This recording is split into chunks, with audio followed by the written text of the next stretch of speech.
Hi.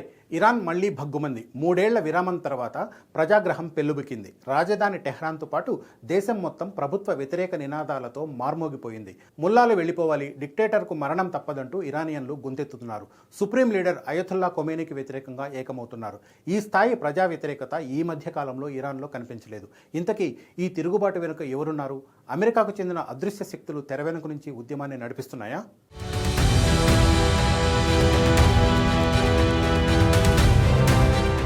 ప్రజల తిరుగుబాటు స్వరం ఇరాన్ను ఉక్కిరిబిక్కిరి చేస్తోంది. రాజధాని టెహ్రాన్ నుంచి మషాద్, షిరాజ్, ఇస్ఫహాన్ వరకు ఇరాన్ వీధులన్నీ నియంతృత్వ పాలనకు వ్యతిరేకంగా ఉద్యమిస్తున్నాయి.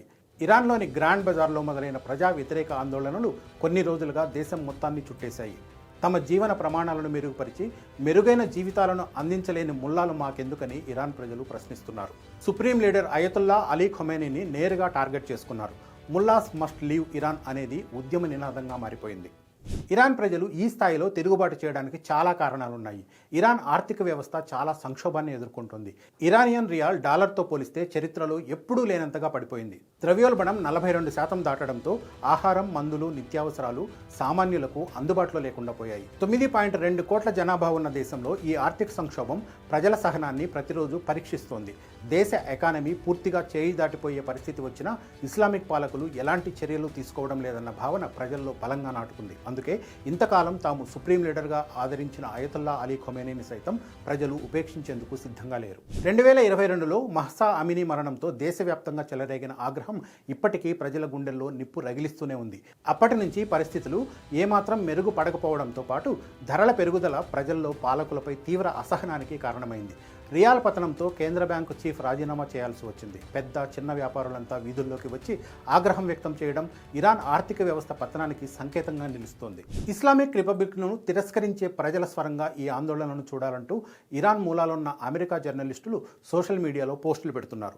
ఇరాన్ ప్రభుత్వ మీడియా ప్రజా ఉద్యమాన్ని తక్కువ చేసి చూపిస్తోందన్న విమర్శలున్నాయి. అయితే అంతర్జాతీయ వార్తా సంస్థలు మాత్రం ఇరాన్ ఆందోళనలు కేవలం ఆర్థిక పరమైనవే కావని, అంతకు మించిన మార్పును ప్రజలు కోరుకుంటున్నారని విశ్లేషిస్తున్నారు.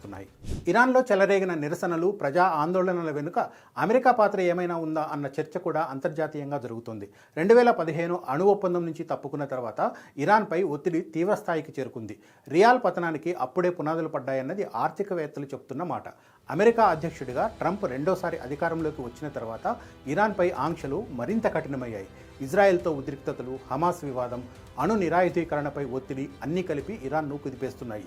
ఇరాన్ పరిణామాల వెనుక అమెరికా పాత్ర ఎంత ఉందన్నది అన్నదానికంటే ఇరాన్ ప్రజల్లో మాత్రం మత పాలకులపై తీవ్ర అసంతృప్తి ఉందన్న విషయం అర్థమవుతోంది. ఇరాన్లో ఇస్లామిక్ పాలకులు అనుసరించే రాజకీయ విధానాల కారణంగా ప్రజలు తీవ్రంగా నష్టపోతున్నారు. దీర్ఘకాలికంగా వాళ్లలో వ్యతిరేకత పెరుగుతూ వస్తోంది. ఇప్పుడు అదే ఓ విస్ఫోటనమై ప్రభుత్వ వ్యతిరేక ఉద్యమంగా మారిపోయింది. ఇరాన్ ప్రజలు అతివాద ఇస్లామిక్ పాలన నుంచి విముక్తి కోరుకుంటున్నారని అక్కడ వీధుల్లో జరుగుతున్న తిరుగుబాటు స్థాయిని చూస్తే అర్థమవుతుంది. ఇరాన్ ప్రజలు ముల్లాలను వెళ్లగొడతారా, డిక్టేటర్కు మరణశిక్ష విధిస్తారా అన్నది ఈ ప్రజా ఉద్యమం ఏ స్థాయికి చేరుకుంటుందన్న దానిపై ఆధారపడి ఉంటుంది.